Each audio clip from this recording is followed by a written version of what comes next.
Compañero. Bueno, buenos días a todas. Yo soy psiquiatra y esta ponencia la hemos hecho a Maya Bispe, que es enfermera especialista en salud mental, y yo, aunque las pondré yo, porque ella tiene luego la siguiente. Bueno, lo primero, queremos agradecer a la Asociación Canaria de Neuropsiquiatría la oportunidad de estar aquí, sobre todo a Pepe Tascón, que es quien tuvo la idea de esta ponencia, de hacer un breve resumen de la historia de la AEN, que no es sencillo, ¿no? Vamos a ver, nuestra intención es explicar un poco qué es la AEN, yo creo que todos la conocemos, pero profundizar un poco en eso, qué ha sido y qué aspira a ser. ¿Se me oye bien, no? Creo. Sí. Vale. La AEN PSM es el nombre completo, es la Asociación Española de Neuropsiquiatría Profesionales de Salud Mental. Para contar una historia siempre hay que empezar por el principio. Entonces, hay un artículo clásico de José Lázaro, son 3 artículos enlazados que se publicó en 2000, donde él recoge muy brillantemente la historia de la AEN y en la primera parte de este seminario vamos a seguir este artículo. Como comenta Lázaro, la Asociación Española de Neuropsiquiatría se funda en Barcelona el 29 y el 30 de diciembre de 1924. Y nuestra historia refleja la propia historia que ha seguido la psiquiatría española. Lázaro diferencia 3 periodos, uno de 1924 a 1936, otro de 1940 al 77 y el último de 1977 al 99. Es el último porque en 1999 es cuando Lázaro redacta el artículo, ¿no? Está pendiente que alguien se tome la molestia de escribir el siguiente, porque luego hemos continuado. En el momento de la fundación de la AEN, en el año 1924, se está produciendo, comenta Lázaro, un gran desarrollo de la psiquiatría en el país. Se está avanzando a lo que es cierta madurez científica y el comienzo de su establecimiento como una especialidad médica diferenciada. En esos años aparecen 2 instituciones muy relacionadas que por un lado reflejan lo que se está produciendo en la psiquiatría española y por otro lado contribuyen a darle forma, que son la Asociación Española de Neuropsiquiatría, nosotros, y la Liga Española de Higiene Mental. La Liga Española de Higiene Mental se constituye sobre la base de la asociación y aunque la asociación era una cosa más profesional, su interés era científico, de organización profesional, estaba limitada a los neuropsiquiatras de la época, mientras que la Liga estaba abierta a todas las personas que tenían interés por esos temas, ¿no? La Liga desempeñaba una labor más social, diríamos hoy en día, de difusión de conocimiento y de implementación de hábitos y de conductas, digamos, para la prevención de la enfermedad mental en los términos de la época. Bueno, es en el segundo Congreso Nacional de Medicina, que se celebra en el año 24 en Sevilla, donde 2 neuropsiquiatras, Emilio Mira y Belarmino Rodríguez Arias, proponen, en nombre de la Revista Médica de Barcelona, la creación de una asociación de neuropsiquiatras. En la época no estaba diferenciada la neurología y la psiquiatría. Y dicen expresamente que esa asociación debe servir para el desarrollo de una liga como la que hemos descrito. Convocan a los neuropsiquiatras españoles a una reunión en Barcelona en diciembre de ese mismo año, aprovechando la circunstancia de que Emil Kraepelin daba una conferencia en la ciudad en esas fechas. Entonces, bueno, aprovechan un poco para asistir a la conferencia y constituir la asociación. La asociación se constituye en el seno de la ya existente Sociedad Española de Psiquiatría y Neurología de Barcelona, que la presidía Saforcada, que se convierte, Manuel Saforcada, en el primer presidente de la Asociación Española. Hay que decir que en ese momento el nombre es Asociación Española de Neuropsiquiatras, ¿vale? Lo de neuropsiquiatría vino después. ¿Y cuáles eran los temas que interesaban a estos neuropsiquiatras?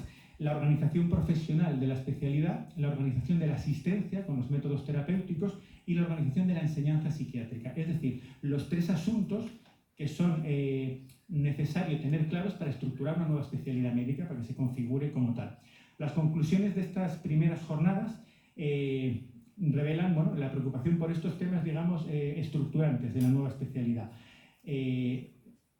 Las necesarias reformas legislativas, la reforma de la asistencia a los enfermos mentales, la profesionalización de los alienistas, estos neuropsiquiatras, cómo iba a ser la enseñanza universitaria de la psiquiatría y también la necesidad de adoptar lo que ellos llamaban una clasificación psiquiátrica moderna y científica.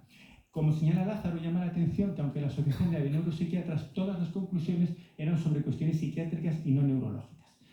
Entonces, en esta primera época, desde el 24, cuando se funda, el 36, cuando ocurre el golpe de Estado y la Guerra Civil, la asociación hizo sus funciones sobre todo en sus reuniones anuales. Hubo 7 congresos anuales, fue aumentando el número de socios de 64 iniciales a 214 en 1935. Hay un par de datos reseñables. En 1926 se hace también el Congreso en Barcelona y ahí la Fora, que era un psiquiatra muy importante de la época, propone que las actas de la reunión se recojan en la revista Archivos de Neurobiología, que es una revista clásica muy importante, que era un poco el órgano oficial de la asociación hasta el 36. Se crea en esta primera reunión la famosa Liga Española de Higiene Mental que se había propuesto, y hay que decir que entre el 26 y el 36 la Liga desempeña una actividad muy intensa, más importante que la de la propia asociación, aunque las dos están imbricadas una con la otra. Hacen sus reuniones simultáneamente en la misma ciudad, pero de forma diferenciada cada año, y destaca mucho en las reuniones de la Liga la preocupación por las cuestiones prácticas, las cuestiones de la asistencia a los pacientes y de la legislación necesaria para poder hacer bien ese trabajo. El presidente del primer consejo directivo de la Liga es Santiago Ramón y Cajal, que además en 1927 es nombrado miembro de honor de la Asociación Española de Neuropsiquiatras. La Liga publica un boletín de higiene mental, hace folletos divulgativos, charlas radiofónicas, tiene bastante influencia y tiene mucha influencia en la aprobación del decreto legislativo de 1931, ya con la República, que fue bastante avanzado para la época. Se puede decir que en estas reuniones, en las reuniones de la asociación, por su parte, la dinámica hasta el año 31 era pedir reformas, demandas reformistas por parte de profesionales que cada vez estaban mejor organizados, pero que había hasta el momento poca respuesta de las autoridades. Bien, la segunda etapa de la AEN para Lázaro empieza en 1940, ¿vale? Ya terminada la guerra civil, instaurada la dictadura. En 1940 los neuropsiquiatras españoles reciben una carta de una sociedad no conocida hasta ese momento, que es la Sociedad Española de Neurología y Psiquiatría. Se consideraba liquidada la antigua asociación, así como la Liga. Se inauguraba una nueva revista, que era Actas Españolas de Neurología y Psiquiatría, dirigida por López Ibor. Y se intenta un poco hacer borrón y cuenta nueva, ¿no? Como dice Lázaro, empezada la dictadura, se busca un poco borrar la historia para poder inaugurarla de nuevo. Esta nueva sociedad tiene una existencia muy efímera, solo celebra un congreso en 1942, presenta en ese congreso la actitud propia del momento histórico, ¿no? Querer hacer una preponderancia de la psiquiatría española frente a lo que decían despectivamente ocurre en el extranjero. Se intenta esbozar un proyecto psiquiátrico nacional que no llega a ningún sitio. Se ha discutido en términos históricos hasta qué punto este congreso del 42 es parte de la historia de la AEN o no, pero el caso es que esta sociedad fue pronto olvidada. En 1949 se celebra una asamblea en Madrid bajo la presidencia de Vallejo Nájera, en el que se usa por primera vez el nombre de Asociación Española de Neuropsiquiatría. Hay que decir que no hay datos históricos claros sobre por qué se cambió el nombre original de Asociación Española de Neuropsiquiatras en Neuropsiquiatría. No se sabe si se quería hacer un cambio o simplemente fue un error de transcripción que quedó. En esta reunión del 49 hay actas curiosas que señalan cómo los neuropsiquiatras más antiguos decían con cierta ironía que aunque ellos entendían con quién se iban a reunir los neuropsiquiatras, no entendían con quién se tendría que reunir la neuropsiquiatría. Pero bueno, el nombre quedó puesto. La sociedad anterior de López Ibor queda olvidada, pero sí se establece una continuidad clara. Se refieren en las actas como el anterior presidente y de hecho esta asociación de nuevo nombre hereda los dineros que quedaban del Congreso de Barcelona del 42. Total, que en 1949 se establece la continuidad con esa sociedad del año 42, pero también, como queda recogido en acta ante preguntas del doctor Subirana, con la primitiva Asociación de Neuropsiquiatras de 1924. Esto, es un juego histórico, no tiene mayor importancia, pero sí significa esa continuidad que el año próximo celebramos el primer centenario de la AEN. Tenemos los 100 años porque hay una continuidad entre todas estas asociaciones. El término Asociación Española de Neuropsiquiatría, aunque con ese pequeño añadido de profesionales de la salud mental, ha resistido hasta nuestra época. Bien. Durante la posguerra y después de la Guerra Civil, hay que decir que la Liga Española de Higiene Mental estuvo aletargada, no llegó a recuperar nunca la actividad que tenía previamente y de hecho se fundó otra asociación, otra institución más integrada en la administración, que era el Patronato Nacional de Asistencia Psiquiátrica, y se englobó el concepto antiguo de higiene mental en el más moderno en ese momento de psiquiatría social. Como curiosidad, la primera acta conservada, que es el acta de la constitución de la asociación, es de 1957, lo cual muestra que probablemente no había habido la debida preocupación por los trámites burocráticos de ir recogiendo todo lo que se hacía. Nosotros que estamos ahora en la Junta de la Asociación Estatal, os diré que lo comprendemos perfectamente porque los trámites, las actas y todo eso es bastante complicado de llevar. Bien, otro detalle. En 1960, en el congreso de ese año, por primera vez, se incluye un almuerzo ofrecido por una empresa farmacéutica dentro de un simposio satélite. Es una práctica de colaboración e influencia con la industria que se mantuvo muchos años hasta fechas recientes. Otro dato, durante el franquismo, durante la dictadura, la presencia de los neurólogos sí fue relevante en la asociación, como se ve en los títulos de las distintas ponencias. Y en conjunto se ve que la especialidad psiquiátrica en esta fase ya no es un proyecto embrionario como en la primera etapa, sino una realidad consolidada que está buscando desarrollarse. La tercera etapa de la AEN, que es más interesante, empieza para Lázaro en 1977, con lo que él llama la toma de la asociación por las nuevas generaciones de psiquiatras. Esto ocurre en el año 77 en el Congreso de Sevilla. Hay que decir que en esta tercera etapa es cuando se empieza a llamar a la asociación por sus siglas, la AEN, es el nombre que todas conocemos, que era algo no muy frecuente previamente. Bien, hay unos prolegómenos de esta etapa de diversificación, que es en 1971 en el Congreso de Benalmádena, entran muchos nuevos socios, entran 94 nuevos socios y por primera vez aparecen varias candidaturas a la Junta Directiva, cosa que hasta ese momento no se había producido. La asamblea fue muy polémica, se alargó mucho tiempo porque hubo muchas intervenciones de psiquiatras jóvenes que querían plantear los conflictos existentes en las instituciones psiquiátricas de la época. Daos cuenta que estamos en el año 71, la reforma psiquiátrica ni se olía en España, aunque había habido avances en otros sitios. Había un gran abandono de las instituciones que eran manicomios, había abusos sufridos por los pacientes y todo tipo de problemas concretos que estos psiquiatras jóvenes querían plantear. La mayoría del público, en cambio, eran psiquiatras y neurólogos de la vieja escuela, digamos, que recibieron con sorpresa y con indignación estos debates. Había sido aquí la irrupción de la psiquiatría contestataria.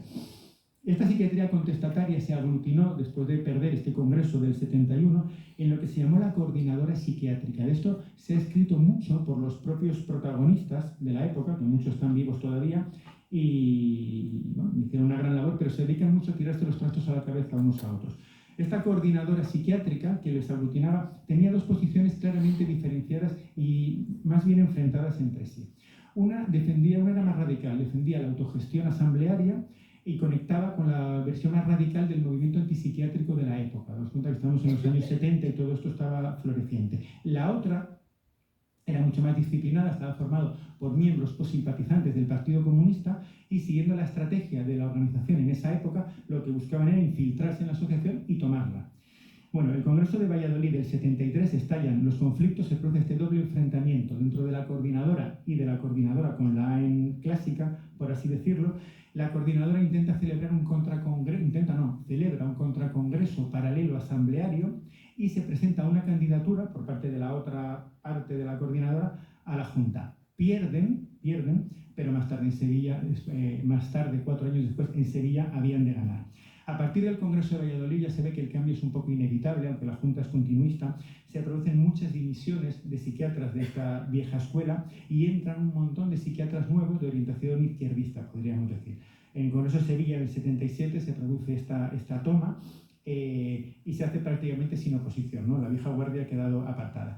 La Junta que sale de este Congreso de Sevilla, que inicia esta tercera etapa, quería un nuevo tipo de asociación y era algo en total consonancia con los cambios que estaba viviendo el país. El dictador había muerto 2 años antes, estaba empezando la reforma política en muchos sentidos, con mayor o menor acierto, y desde luego la psiquiatría española, en ese momento claramente representada por la AEN, quería participar en eso.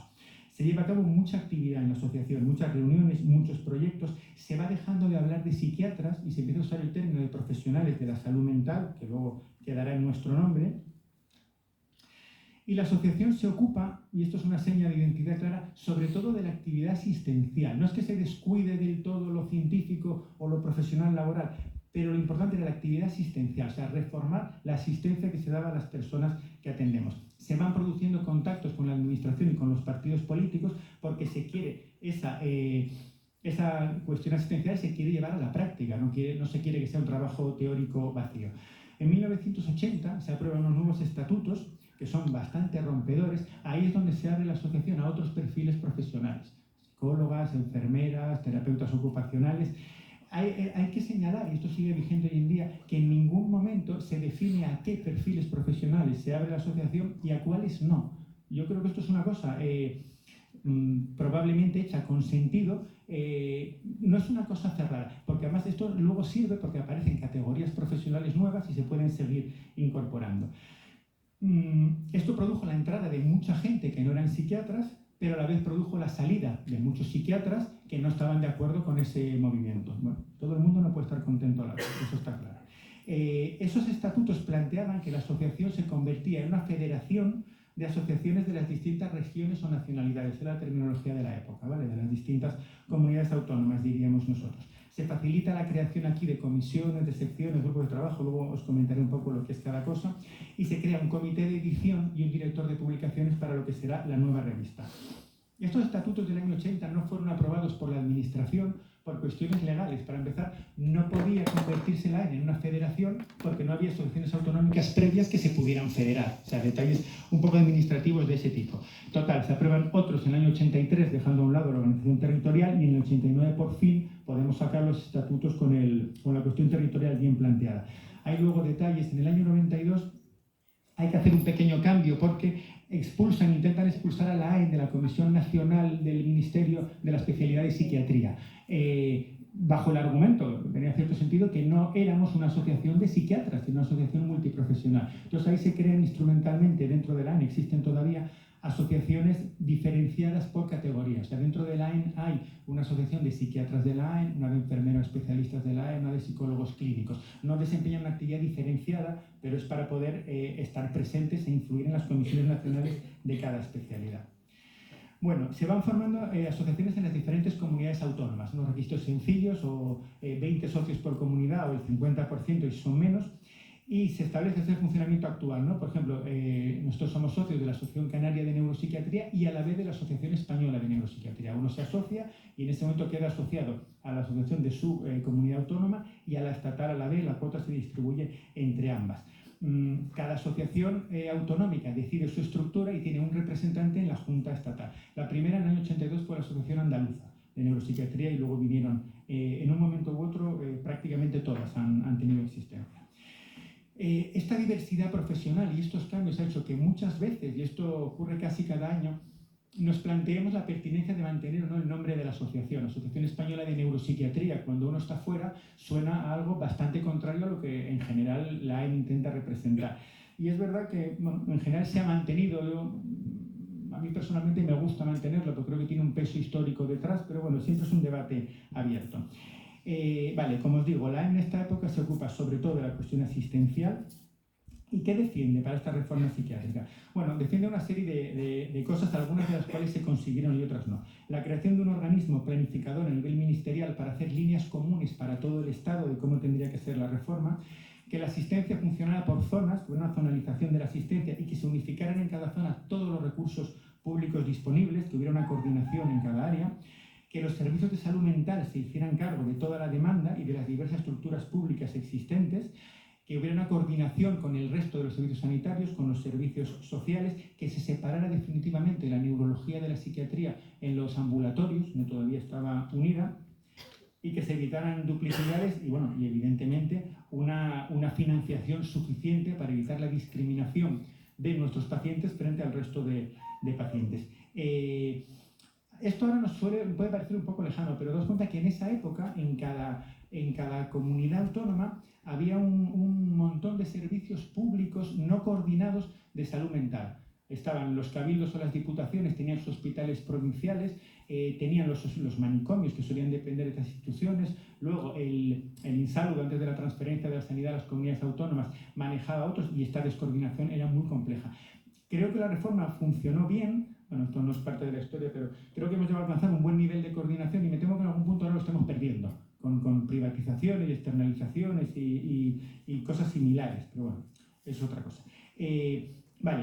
Volviendo a la época histórica, es verdad que ha habido también mucha polémica sobre la relación que tuvo la AEN con la administración. Los protagonistas de la época también se tiran un poco los trastos a la cabeza en el sentido, unos acusan a otros de haber dejado a un lado los ideales más revolucionarios y haber entrado en política, haber alcanzado sus cargos, muchos en el Partido Socialista, que en esta época cuando el PSOE llega e implanta las reformas. Otros, por el contrario, defienden que aquello era lo que había que hacer para poder llevar a la práctica lo que si no hubieran quedado convertidos en formulaciones teóricas sin incidencia. Bueno, ese debate está ahí. Yo creo que lo que se hizo bien, se podía haber hecho mejor, pero bueno, yo creo que teniendo en cuenta de lo que se venía, no salió mal. Bien, se constituye en esta época la revista de la Asociación Española de Neuropsiquiatría, que todavía existe, supongo que la conocéis, una publicación abierta, no solo para socios, está abierta a todo, está online, abierta a todo el mundo hoy en día. Bueno, abierta a todos los grupos profesionales, escuelas y tendencias de la AEN, con un contenido muy variado, pero representativo de la asociación. La AEN empieza también a publicar unos libros, monografías de las ponencias en los congresos, se va haciendo una labor editorial también importante. Se puede decir que la AEN tuvo en esta época un papel destacado en el desarrollo de esta red sanitaria especializada que os comento, en la superación de los viejos manicomios, pero parece que se nos ha olvidado, pero que en esta época existían y funcionaban como tales, en las consultas antiguas de neuropsiquiatría y la superación de los servicios de psiquiatría en hospitales generales, pero aislados, sin coordinación. Y también influyó mucho en la formación clínica de los profesionales a través de los sistemas MIR, PIR y EIR que siempre defendió.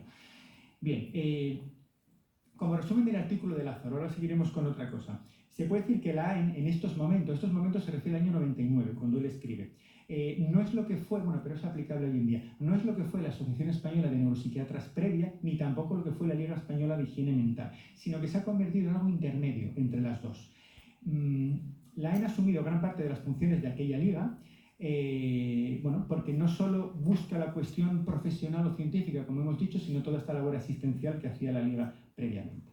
Bien, en el año 99, también en unas reuniones, cuando allí se decide el cambio de nombre e incluir el final de profesional de salud mental que tenemos ahora. Bien, hay otro artículo de Alberto Fernández Liria del mismo año 99, donde él recoge lo que son las señas de identidad de la AEN en aquel momento. Es un artículo muy importante porque yo creo que está más o menos plenamente en vigor ahora y recoge mucho las señas de identidad de lo que es la AEN y lo que no es la AEN, ¿no? Cuando alguien se asocia a la AEN, todo el mundo es bienvenido, pero lo ideal también es que, bueno, saber un poco qué significa la AEN y qué defiende y qué no defiende, ¿no? Vale, estas señas de identidad. En primer lugar, lo que llama Fernández Liria un compromiso con la sociedad frente a la falacia cientifista. ¿Qué significa esto? Que la AEN se ha definido sobre todo por un determinado proyecto de atención a la población, la cuestión asistencial que estamos hablando todo el rato. Se ha buscado descalificarnos muchas veces en el sentido de que se nos ha acusado de ser una organización más política, como si alguna no lo fuese, frente a otras que lo que defienden es una postura aparentemente más científica cuando creemos nosotras, más bien lo que tiene es el plegamiento a intereses profesionales, a cuestiones corporativas o académicas y a la industria farmacéutica, que es quien pone el dinero. Aspectos irrenunciables de la identidad de la AEN, la defensa del sistema público de salud, eso no tiene ninguna duda, y una preocupación también no solo por los procedimientos o tratamientos empleados en las personas, sino por los efectos que eso tiene sobre toda la población, ¿no? El aspecto social es muy importante, así como una denuncia, pues, de los abusos o usos ilegítimos de la psiquiatría. Otra seña importante, la independencia. La AEN debe ser independiente de la administración en un primer momento. Esta independencia no significa que en un momento dado no se pueda aceptar una subvención y, por supuesto, no significa que no haya que colaborar e intentar influir, pero hay que mantener una independencia, pues a la hora de que haya que denunciar algo, poder hacerlo. Eso también incluye independencia de los partidos políticos. Esto es complejo porque, evidentemente, históricamente ha habido partidos que apoyan más las líneas de reforma de la AEN que otros, pero hay que mantener esa independencia, eso es vital. Y luego la independencia frente a la industria farmacéutica. Ya decía Fernández Liria en el 99 que hacían falta unas reglas claras para las relaciones con la industria, con transparencia y ausencia de compromisos. En nuestra opinión, y esto es aparte de Fernández Liria, visto pasado el tiempo, creemos que esta independencia no se consigue con reglas claras ni con transparencia, se consigue con el rechazo a cualquier tipo de financiación, evidentemente. Bien, otra señal de identidad, la interdisciplinaridad, lo que hemos comentado, la apertura a todos los profesionales y luego, bueno, lo que venimos comentando, una determinada visión del sistema sanitario. Ser conscientes de la importancia de la atención primaria también para los pacientes con malestar mental y de la atención especializada. De la importancia de la coordinación, de que haya una red pública, coordinada, que dé atención a esas personas. También en esta época se insistía porque estaba empezando, eran los términos que se usaban, en los aspectos de la rehabilitación psicosocial, el cuidado de los pacientes graves y crónicos y la generación de una nueva cultura de trabajo social. Otro aspecto, otra señal de identidad importante era que la enseñanza y la investigación estuvieran ligadas a la práctica. Él denunciaba en esa época algo que todavía no estaba solucionado del todo, que la formación, sobre todo universitaria, estaba muy desligada de la práctica, pero también señalaba que ya en esa época el sistema MIR y el PIR, el EIR vino un poco después, estaban consiguiendo formar profesionales bien formados o aceptablemente bien formados para estos nuevos tiempos. Señalaba Fernández Livia también aspectos importantes que había hecho la AEN, avances a campos que en esa época no estaban todavía, no se les había dedicado mucho tiempo, ¿no? Como eran el papel de la mujer y la salud mental, la cronicidad de la rehabilitación, la cooperación en situaciones de crisis, la salud mental infantil, que en esa época estaba casi por descubrir, y luego aspectos antropológicos, culturales, de psicoanálisis, de distintas psicoterapias que siempre han estado muy presentes en la AEN. ¿Y cuál es la situación actual? Hasta aquí es más o menos la historia. ¿Cuál es la situación ahora? Durante las últimas 2 décadas la actividad de la AEN ha seguido. No ha habido grandes cambios ni grandes revoluciones, pero sí ha habido cambios reseñables. Os lo cuento un poquito por encima. En este momento tenemos 11 asociaciones autonómicas, ¿vale? No tenemos todas. Están en funcionamiento la asturiana, la vasco-navarra es una sola, la aragonesa, la catalana, la valenciana, la castellano-manchega, la castellana y leonesa, la madrileña, la andaluza, la canaria y ya se me ha olvidado una, que es la murciana. Gracias. Vale, las otras, es decir, la riojana, la extremeña, la balear, la gallega y la cántabra, han tenido la mayoría existencia en algunos momentos, pero están inactivas ahora. ¿Por qué están inactivas? Porque en este momento no hay unos cuantos socios que quieren asumir una junta. En el momento que aparezca, se reactivarán. Históricamente ha habido asociaciones autonómicas que se han inactivado en algunos momentos y luego se vuelven a activar. Vale, otros órganos de la AEN. La AEN tiene 4 comisiones que asesoran a la Junta, que son sobre temas, digamos, básicos de funcionamiento. Son la de docencia, la de asistencia, la de ética y legislación y la de relaciones internacionales, que están ahora en fase algunas de renovación. Las secciones de la AEN es otra cosa diferente. Las secciones son agrupaciones de socios. Un determinado número de socios decide agruparse independientemente de la Junta para formar una sección, ¿no? De una determinada regla se aprueba en asamblea. En este momento hay 8 secciones, algunas con más actividad, otras inactivas, que son derechos humanos y rehabilitaciones. En ese momento están relativamente inactivas porque no tienen junta, psicoanálisis, historia, psicoterapia de grupo, hospitales de día, neurociencia clínica e infanto-juvenil. Esto no es una cosa rígida, algunas secciones con el tiempo desaparecen y aparecen otras nuevas. Últimamente hay mucha creación de grupos. Los grupos son cosas más pequeñas, menos reglamentadas. Un grupo de socios presentan una propuesta a la Junta para investigar determinado tema, publicar determinado, seguir un funcionamiento sobre algún asunto concreto. En este momento hay varios, por ejemplo, sobre determinantes sociales, sobre prisiones. Hay uno que tiene existencia de hace muy poquito, de psicofarmacoterapia, en el que estoy yo, que el 3 de octubre damos un seminario sobre evaluación de la esketamina online, al cual estáis todos, invitados, ¿no? Hay que pagar un poco, pero es muy barato. Vale, la AEN celebra sus congresos anuales cada 3 años, pero hay unas jornadas estatales cada año. En la práctica hay como una reunión anual, se puede decir.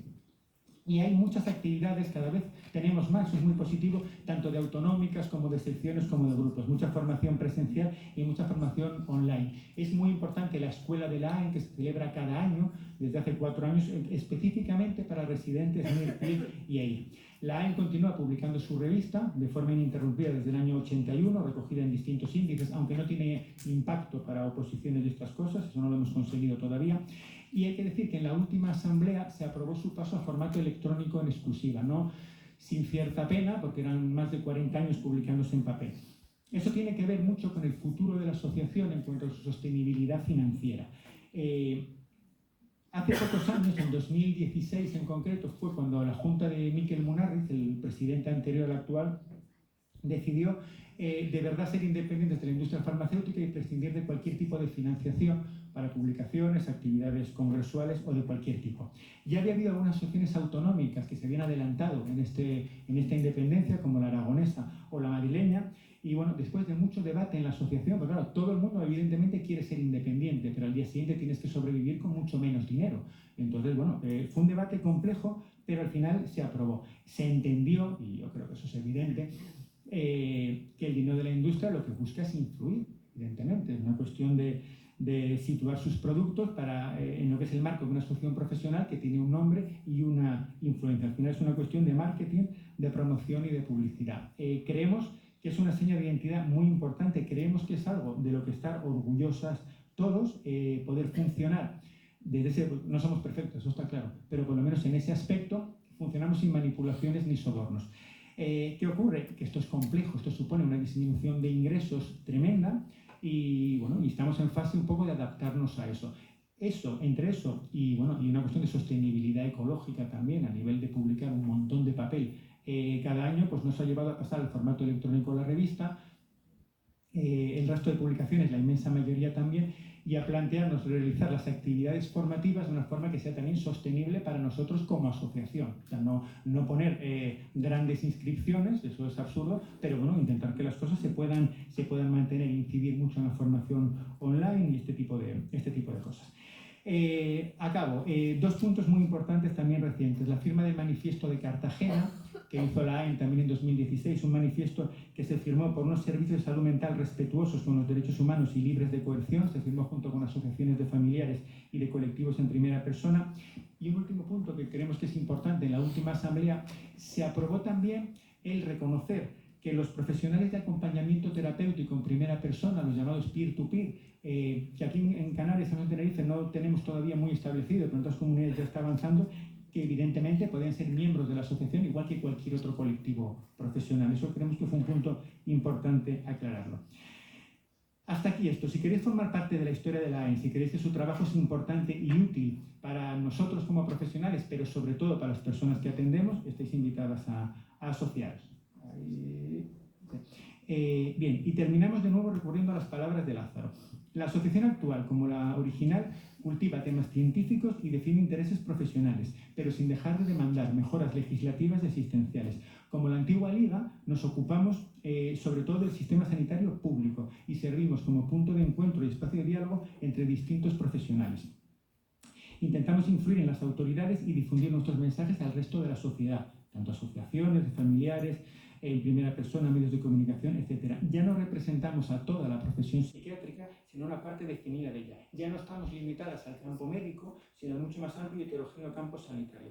De todo ello viene nuestra fuerza y también nuestras limitaciones, nuestros conflictos y nuestro papel singular en el panorama español de la atención pública a la salud mental. Muchas gracias.